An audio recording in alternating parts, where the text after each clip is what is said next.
Yeah. Hello, welcome back to the podcast, everybody. So excited that you're here today. We've taken a little bit of a break and come back super recharged and so excited for all the new stuff we want to share with you.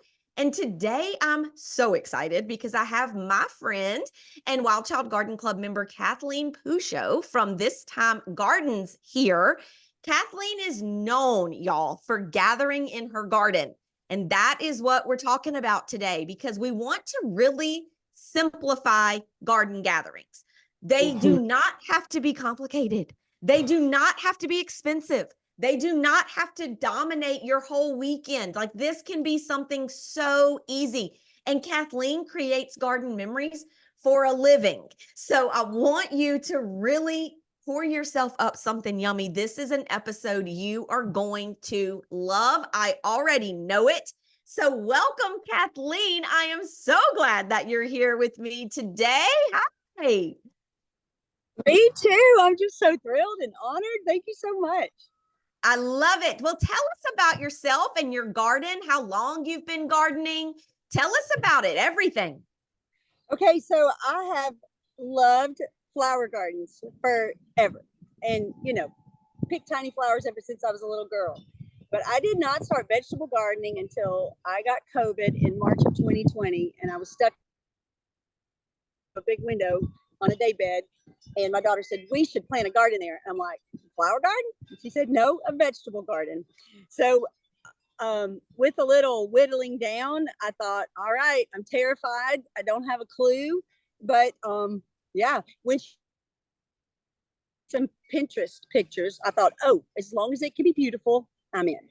And after I saw how pretty it really could be, I thought, I cannot wait to do this. So we started doing all kinds of stuff. I tore down some wooden thing that I had and made my own boxes. I saved all my fingers, which was pretty cool because I'd never used power tools before. And just started filling it with garden soil, not aware at the time importance of building a soil, and that gardeners grow dirt as much as before they grow plants, almost really. And so I just started learning in 2020, and I wasn't gonna do it unless I had lots of companion flowers because I wanted to be pulled to the garden. And for me personally, the flowers kind of pull me in just as much, but maybe more than the harvest sometimes. Yeah, I agree with that so much. And the flowers are like, the saying, loved gardens flourish and boring gardens are hard work. I Absolutely. believe that so much. And if you're watching on YouTube, guys, Kathleen is sitting in her beautiful garden right now, and it is outstanding year round beautiful. And you can see behind her the chairs, the swing, the bed, like there's so much there for you to come and enjoy. And I love that. And Kathleen, I know that you've got so many memories in your garden, but do you have a favorite? Do you have one that stands out? Okay. I don't. I have a smattering of similar memories that just momentum. So personally, I felt disconnected with myself a long time for a while, and being in the garden kind of helped me really just be reconnected inside of me, and also with God a lot, and then of course with people. So my favorite memories are just throwing a quilt out and everybody grabbing something, or somebody just gets a pitcher of water, and I don't know, just simple stuff. I love that. And I love with my grandkids, like I love picking blackberries off our little blackberry vine with our grandson Willem. And Arlo, our little granddaughter, I don't care how many marigolds she snaps off because she's the cutest thing in the world. So things like that, where I get to watch my kids have or my grandkids and my kids have memories in a garden, reminds of being in my papa's 1 acre garden for as long as until he was in his mid-90s. He had a 1 acre garden. So I have memories, and I love having them have memories. And they're just a lot of little ones. And we've had wedding showers, we've had all kinds of parties, birthday parties, of course, and anniversaries. We even had a wedding in our garden. It was small, but it was so fun and amazing. So things like that make the garden even more fun. So Anyway, I lots of memories agree. actually. Sorry, there's not one. There's just a bunch of them. I feel the same way. And all of mine are always centered around like somebody's picking something, like whether it's, oh my goodness, is it okay if I grab this snip of rosemary? Or, oh my goodness, you've got red strawberries. Can I eat, Mm, it's always centered around like somebody's hands are in the garden. And I just, absolutely. I I love it. I do too. And you know what? It's been a gathering point. Like, oh, I could cry. My next door neighbor, I'm looking at her house. She passed away. Oh, it's almost a year. And so the girls in our she was almost 90. And the rest of us were, I'm the next oldest in my 50s, and then the others were probably in their 30s. So, but we would all together with her. And it was real nice because it'd be like, you free, you free, you free. Ha ha, everybody go to the garden. And we had some of our best times, just like everybody bringing what they had and throwing it together. And I don't know, the fact that it was already set up made it so easy and so special. Yeah, That makes it's its own decoration, right? Like whenever you bring people into the garden, so often we think we're going to have to like do something, but you don't. You don't have to do you're something. you're so right about that. You're absolutely right about it. It's doing it. It's It already doing is. it. So, yeah. Yeah, it's doing it Oh, for you. Right. yeah. Well, you And I were thought you were going to just, say, I'm sorry, you go first. no, go ahead. I thought you were going to say it's its own destination, but Yeah, that too. its own decoration. But it's both. It's both. Yes, Yeah, it's both. sure. Now, you were just featured in Southern Living for your beautiful, beautiful garden. And in it, you shared a lot of this, which I'm so proud of you. I could not wait to get the issue. Oh, I mean, I was you're so so sweet. excited, so Thanks. excited for you. It was beautiful, by the way, so well done, captured you so well. And you talk a lot about your garden and how special of a place it is. Could you like set the stage for us for what, just like you said, are you free? Are you free? Are you free? Come on, let's go to the garden. What does that look like? Can you tell us about how you gather in your garden? I can't. Okay, so my yard, I felt like naturally was divided into rooms. We have a front yard, and the boys like to throw balls, footballs, kick around, soccer balls, whatever. And so we couldn't mess. They needed room to play. But then right beyond that, on the side of the house, was this vast open space. And that's where we created the garden. And then behind the garden is another shady area. And then there's the whole city drains through our yard. So there's sort of in Louisiana where we are, it's flat as fish, but there's a little bit of an interest because there's a slope. And so I felt like we had rooms. We had the front is a sunny room, and then the garden is sunny, but it's kind of high cypress trees and some live oaks and a house. And then you go into this other little thing where I wanted you to be able to go, look, we're going in another place. And that's where the bunnies live. And then you go through the ditch and go to another area. So it's really a place where I feel like it'd be ideal for like a big group of people to get together and everybody say, all right, break up into your groups. Go, you go over there. And it's set up better for conversations or intimate gatherings of a handful of people, say 6 to 8 or 10, or just 2 or 3. So anyway, it's set up like that. But in the center of the garden, at first we walked through an arbor, and then you kind of walk through 4 boxes, making a box of, an L, 4 L boxes you walk through. And then in the very center of the garden, first we had a teepee that we covered with, morning glories and those flame vines that from Brazil that are orange. And then what else was there? Beans, lots of beans. We had a lot of fun, and we played with the bunnies under there. And then those things grew to the moon, and grew to a power line. So then or a line, blah blah blah. That little place in the middle was the center. And so first it was a teepee to gather, and then after that, I put a water fountain there. I'm like, maybe that'll be cute, and I left it there for a little while. And then we ended up putting a table in the middle, and then we put 2 benches, and then we put a table in between the benches. But it's about gathering. Mm-hmm. And you can't really walk into the garden without saying, this is about somebody either connecting with another person or even just having a quiet moment. Off to the left, when you walk into the garden, the wall of the house, just brick wall. And honestly, I got this thing off the side of the road, and it had like slats where it was just the base of a table. But I thought, if I get a tree, it was only like this wide. I'm like, if I get a baby tree, I'm gonna through the middle of there somehow, and then I can have a tree in my table. And so I was able to do it and put boards on the other sides of it, like literally just threw it together.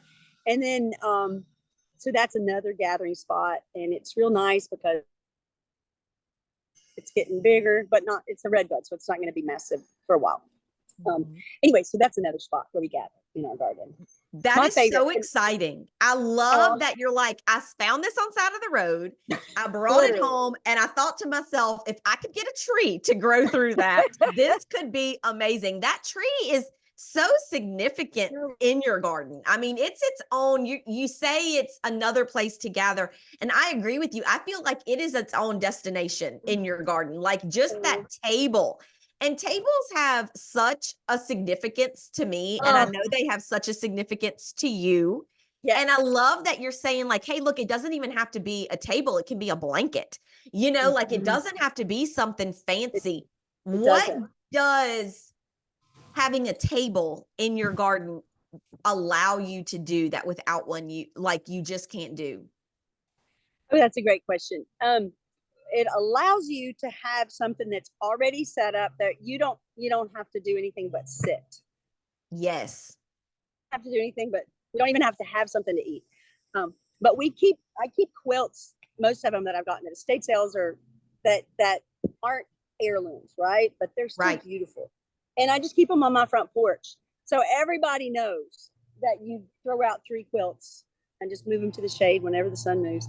And so that's ever ready too. But a table is also a canvas. So it can be just as simple as you keep pots on it or not, you know, that already, or you can make it all fancy if you ever want to, but you don't have to. So I feel like it's a canvas. Right. It can just be, and behind it, again, I do actually purchase things, but there was a iron bed on the side of the road. And I was like, I've always wanted a bed and breakfast. And so I put that bed against the wall, and then we ended up planting a sweet little wild rose that Bonnie Kate got off the side of the road again. There's a thing. But after Trace's dad died in 2020. And so we had this little sprig, and she's like, keep this alive and give it to me later. And I mean, it's I don't know, it's like 15 or 20. I don't know how many. A lot. Right. So anyway, I put the iron bed, planted the rose. By a miracle, it survived, and it survived. And this year, it was ablaze with pink blooms. It was just gorgeous. It had bloomed forever. Now, don't get near it because it'll rip your clothes off. It's got the worst thorns, but it's back. Right. But Peggy Marge are way sweeter to you than this rose, but it's so special to us. And so even with the table being plain, having just something in the back that just took a little time. And so I call it the bed, and then we on the table a lot, so I call it my bed and breakfast that I eventually have. Silly, but I love that. And it was fun. That is so much fun. Like it's so inspiring. And that is when I think of gathering in the garden, I think of you, of course, because you're just always doing that. And it's something that I wish more people would give themselves permission to do. Why do you think that people don't do this more? Why do you think that there's such a disconnect between the garden and what it produces and the garden and what it gives? Oh, that's a great question. I think we think too small sometimes, and we think too narrowly. We think, all right, the garden is, I'm going to grow food. Okay, great. That's one thing the garden does. That's just one of a million things that the garden does. The garden, we grow as much as the garden grows. We're growing more than our plants are, hopefully, for paying attention, because the garden teaches us so much. So I think that one thing is that we're like, okay, I want to know more about my food sources. So I just need to harvest some fresh food. So I need to have a garden.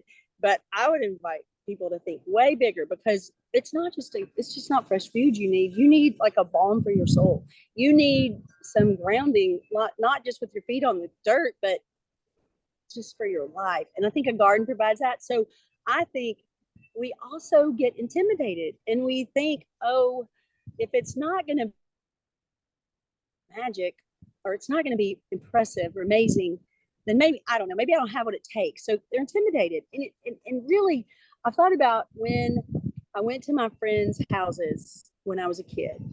I don't really remember that much about houses, what they look like on the inside. I guess if I walk inside them again, I go, oh yeah, I remember this. But what I do remember is if people were nice to me, you know? Yeah. And so I feel like we get intimidated and you're like, it doesn't look like hers or that or this picture. It doesn't matter. It's really about connection. So I feel like a garden, you got to think bigger. Not, I want to be connected to my food sources. I want to be connected to all the things, like to God, other people. And the garden is one of the best ways to I found it's one of the best ways to do it, because if when you walk outside, all of a sudden you're like, I mean, I know there's a heat wave, but often it's fresh, it's alive, and it's beautiful. So anyway, I think one of the things that stops us is that like we're not enough. And I feel like, oh, it's kind of a lie. Yes. Not true. That's so not good. true. And don't you feel like too, when you have the table, like you said, so it's out there already, like there's, I mean, you know what, I wish I could like reiterate, because every year we have Easter in our garden, we have Thanksgiving in our garden, and people are like, oh my goodness, you have Thanksgiving for everybody? And I'm like, y'all, do you realize there is nothing to clean in the garden? Like there is nothing to pick up. There's no there's no baseboards to dust, like it's I totally actually agree. so easy. And I It just is. want people to see that. Do you have like things that you keep on hand that make it easy to do this? Like you talked about the quilts. I love that. Like you go to thrift stores, you go to estate sales, you're gathering quilts. Another one of our garden club members, Charlene, is a quilter, and she shared with me one time. She said some quilts are for using and some quilts are just for remembering. And so not every quilt is going to earn its place in your yard, obviously. Right. But I love how you kind of said the same thing. Like these aren't heirloom quilts that we're trying to keep pristine. Like these are just beautiful quilts made by someone, and we're just continuing to give them life and bring them out to the garden. So you've got your stash of quilts. You've got, what else do you have that makes this so simple for you? You don't need this, but we have hammocks too. I have a few spots where I can just, if I don't want to leave it out, I have some that stay out all the time. And then I have other hammocks with the hooks on them. The things are already in the trees, and I just put up a hammock. The other thing is that I have some old chairs that I bought a long time ago at Lowe's, and they're light. So it's easy to be like, oh, let me go grab a chair, because we want everybody to have a place to sit. And so it's easy to do that. Other thing that you need to think ahead of, this is not the same answer to your question, because some people might be like, I don't have trees in my yard that are the right distance apart to have a hammock. I don't have extra patio chairs that are still, that I can throw around. If you think about when you plant your garden, like I didn't have that redwood tree 4 years ago. The best day to plant a tree is maybe 20 years ago, but the second best day to plant a tree is today, or maybe in January. That's right. But you know what I mean? So, or February. But so I feel like don't think I can't do it. Just think about what would be good for me in my climate and where I live, and think about some shade. So get an umbrella or plant a tree. But that's when I plan a garden for other people, I'm always thinking, okay, let's see what's kind of close where you can see the garden from the shade, or you can have it close to the shade source, because then it just feels a little more inviting for us in our zone, because it does get warm at other times. I love The that. So thing, what you're telling me is when somebody gets a this time garden, they get a garden that's being designed so that they can have these gatherings. Like you're yeah, thinking about that as you're designing it's your garden. it is part of the deal. Like, I know I talk a lot about gathering, but the truth is we escape to our gardens too. Oh, So that's another connection. That's connecting kind of just me with myself. Like, what is going on inside of you, girl? Or, like, so I do, so I do understand that a lot of us are like, see y'all in like forever. I'm going to be out here yeah. a while. That definitely happens. But when I'm planting a garden, I do feel like the hallmarks of a garden are, sun, water, and great boxes with great soil. But that is just the beginning. The other things that I think is that you need something that makes it feel alive, like wind chimes or water, some kind of water source, or like you have chickens there where there is really something running around alive right there. And the other thing that I think is like, I don't want to design a garden without a place to sit. Yes. Whether even if it's just like a tiny little bistro table. And honestly, mine, I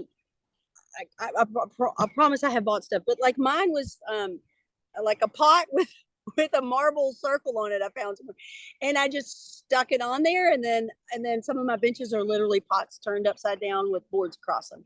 So you don't have to spend a ton of money, or you can, but That's but right.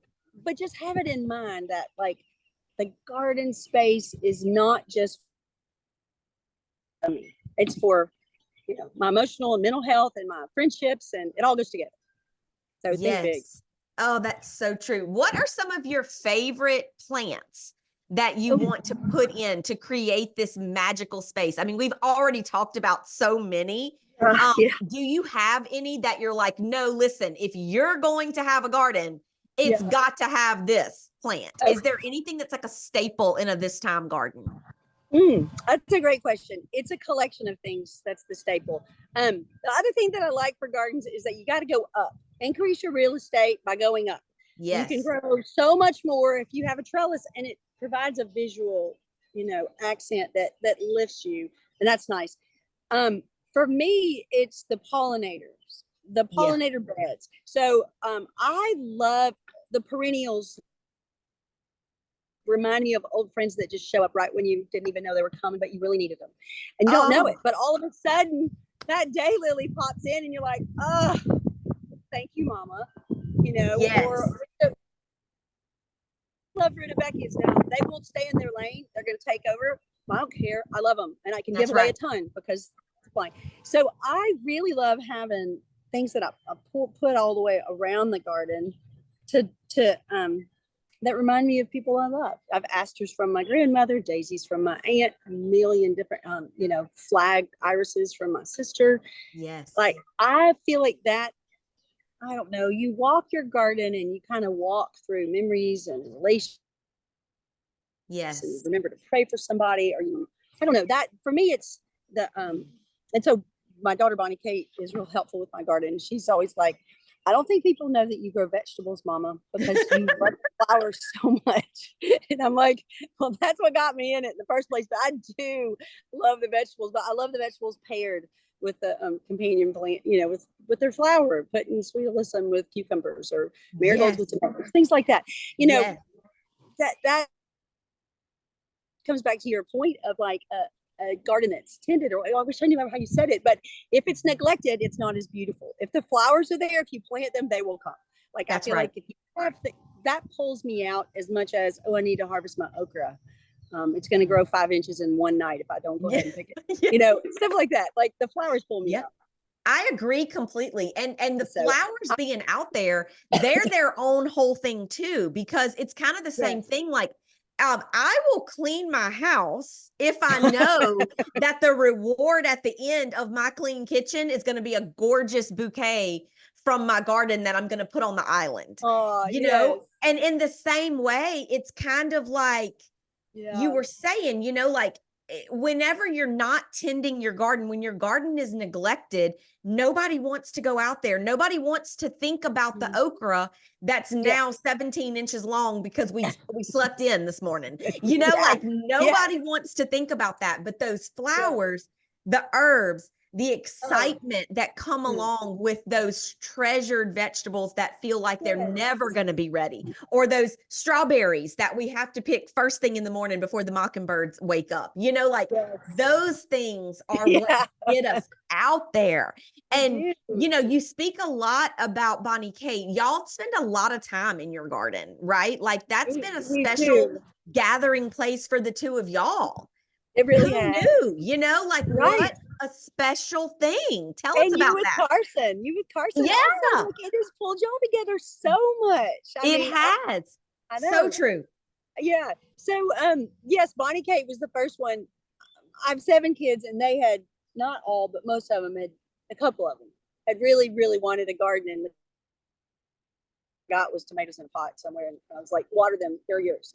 And anyway, Bonnie Kate was the one who said we really should have a garden. We got garden, we got bunnies. They're like, why am I living my childhood in my late 20s finally? All the things that I wanted when I Yes. was little. And we have different strengths, which is really fun too, because I don't know. I feel like a garden is so forgiving. It's not answering the question you had, but Bonnie Kate has different strengths, and so um, she loves to plan. You should see the difference in the way we plant seeds. She is like, and I'm like, all right, run, Good go luck for to it. y'all. I know. Yeah, yeah. So it's nice the different things we bring to the table, and our different ideas. So it's really been fun to have teamwork, and it brought together generations. Like it Yeah. brought me with my mom. Spent a lot of time with me in the garden, or as much as she could, and I don't know. And it's funny. Uh, every relationship's different, and so you spend the time in the garden differently with different people. And Wow. I think Yes, you know what I mean. Like I some people, do. yeah. And so I like it because the garden is different all over, and it just, I don't know. It's really fun that you interact, of course, based on who you're with. Yeah. Some are more curious, some are more not, and I don't know. It's really fun. I like that part about it. I agree completely. And I think Um, too, it's like you were saying, like the time you spend with Bonnie Kate is almost the time I spend with Carson. It's almost like that daylily that pops up. Like you weren't yeah. expecting it. You just look up and there she is. Yes, And yes. so you just melt to a puddle. It is that same feeling. And don't you think that it's such a huge missing piece of so many childhoods today that, parents, don't, I mean, they separate the garden from their children. Like, like I'm going to go Oh, yeah. tend the garden Yes. once my kids go to bed. Or, and it's like, no, bring them out. Or I don't have time for a garden because I have 3 children, or, Yes. whatever the case may be. Oh, And to you, me, it's like, no, bring those babies to the garden, because when they're in their 20s, they're going to still be coming to the garden. yes. Well, you're a great advocate about that. I mean, Mhm. in making it feel so absolutely completely doable for women It who they is. feel like Yeah. they don't have another. One of the things I love about the garden is it creates wonder, like amazement and Yeah. anticipation and patience, Yeah. and so many things that we need, but it does it in a fun way. I mean, you can tell somebody to be patient, and that's not fun, but you can plant seeds, and you can wait for the tomatoes to get ripen, and Yes. it's a different way. You're not having to say a word about being patient, but it's just naturally flows, and it's fun. And I feel like Yes. I'll never get over watching something germinate and feeling like it's a miracle every time. I mean, I Every know, time. right. And so I feel like you create a sense of awe and wonder and things, no matter what age, because I'm old and I'm still like, what the heck? That's so cool.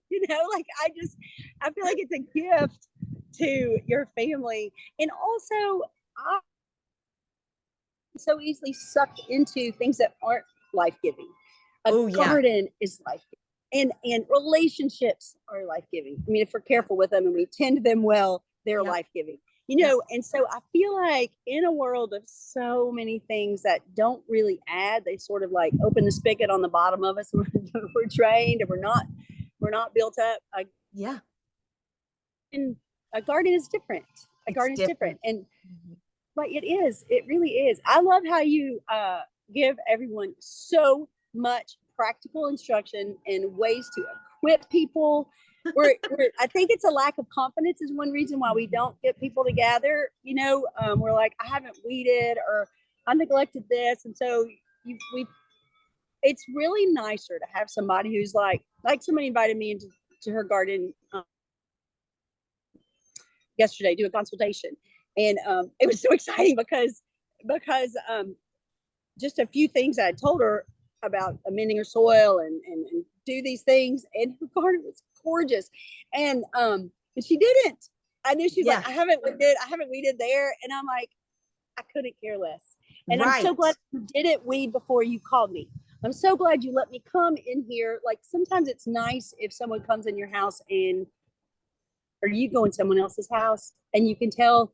Of course, it's nice when someone does something for you or whatever makes it nice. It's also sweet when someone says, you can see me.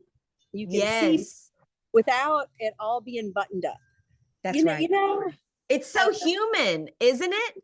Like it's so human. It's what we really all just crave and want. If you're waiting around for the perfect organic garden, you're going to be so disappointed over and over and over. And it's the exact same thing with planting a tree.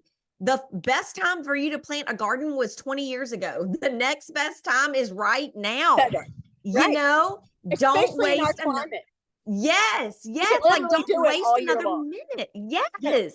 I feel like the other thing that is wonderful about a garden is that things can flow through us. Like we're not supposed to be like there's a river, there's a channel, and we build a dam. We're like, all this is mine. A garden flow through us to other people. And like I love, you call it something, I don't know, or it's like when, and I did it, but I didn't have the name that you called it, where you just pick a bunch of herbs. You just do an herb bundle. Herb bundle, An herb bundle, and put a little raffia around it, or a little twine or ribbon if you're really fancy. Like it's so fun. So fun. And I feel like having a garden makes gathering people in and then sending them home with something fun. I love it. I love that. And one reason I think we love gathering in a garden is because it's so easy for us to have a scarcity mindset that is like, I'm not enough, my garden's not enough, or I don't know. We don't realize the abundance that we have of and I feel like if we're having relationships, we feel abundance. Even in a garden, I mean, do you know anything else on the planet with the return of seeds? Like you plant one of those little Mexican sunflowers that are orange, or spider flowers, not the native ones, right? Not the ones you buy at Lowe's or Clegg's or wherever. They will reseed the world. And I didn't know Nigella was like that. I have Nigella way over there on the other side of the house, in cracks in my driveway this big, these beautiful little white bloom still. And so gardens are places of abundance. Gardens are places where you sow it and God multiplies it. Or you have one plant and you have gazillion seeds that will do well.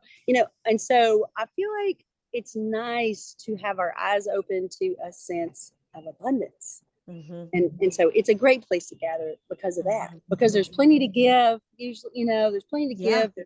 There's plenty to enjoy. And if we practice gratitude, we're so much happier. We're so much happier. So I like that. Gathering, I love that. Gratitude and abundance. It just kind of all flows. And it just reminds us constantly that it is enough. The Lord does provide. We can trust his plan. Look, there's that Rebecca again. She came back. Oh my goodness. There's that daylily. It just is a constant reminder that, there isn't a whole lot on this planet that we can control, but we do have the ability to enjoy the work of our hands. We have the ability to bring people in to enjoy the beauty and the abundance that is the garden. And we absolutely should be doing that. Oh my goodness. Totally Kathleen, agree. You're amazing. Tell everybody where they can find you so that they can go follow you. Tell us everything. Okay. My Instagram is this time, THYME, this time gardens. And my website is thistimegardens.com. That's probably the best way to get in touch with me or message me. I think I probably have, 8 followers on Facebook. So I don't, I'm on there. I'll check it, but any of those places you can find me. But I was trying to think of a name and go ahead and get all that stuff done to get, become an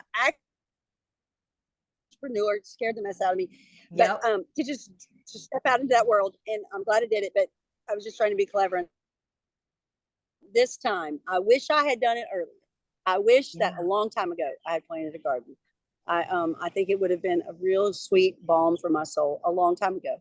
But we were homeschooling. I felt like I could barely brush my teeth, so I didn't do it. I wish I would have. But this time is good. Oh, this time is I a good love time. that. That's why This time is the time. This time is a good time, and this time you want to do it where it's not, doing raised bed gardens is nice because it's more manageable. Yeah, it's easy. You can control things. So anyway, this time we're gonna do it this way, and this time is a good time. Oh, So I love it that's so my much. little name. Thank you, Kathleen, for being here. I I love adore you. Oh, I just I love adore you to you. bits. Your garden is beautiful. Your heart is even more beautiful. Thank you so much for being Thank here. you. And I will talk to you soon.